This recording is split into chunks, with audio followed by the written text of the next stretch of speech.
大家好，今天我想問你一個問題，你有沒有想過為什麼中國的企業家們總是說富不過三代？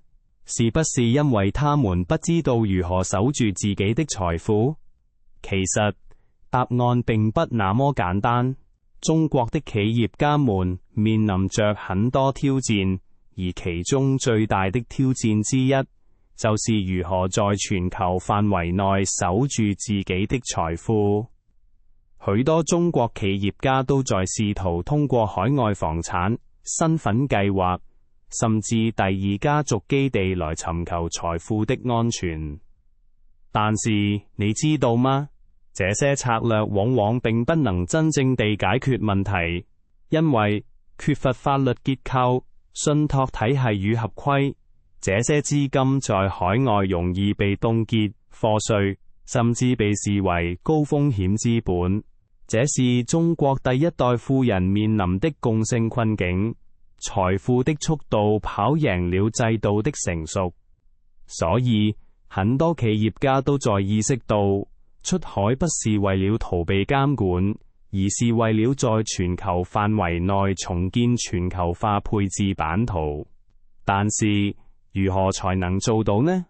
首先，我們需要了解中國的外匯管理制度，它是一個有限可控的雙軌體系，個人與企業的資金跨境流動皆需符合嚴格的審批與報告機制。這些規定的出發點是防止資本外逃與維護匯率穩定，但實際操作中卻成為許多企業家的心理高牆。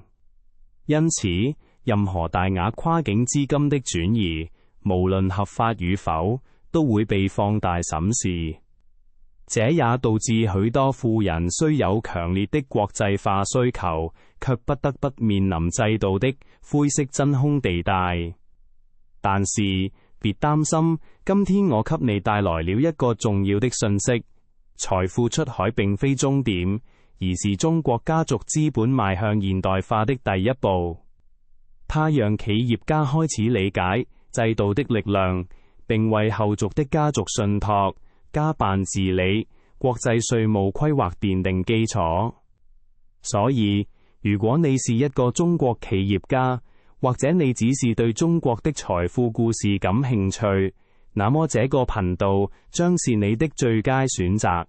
訂閱我們的頻道，掌握中國財富故事的最新動態。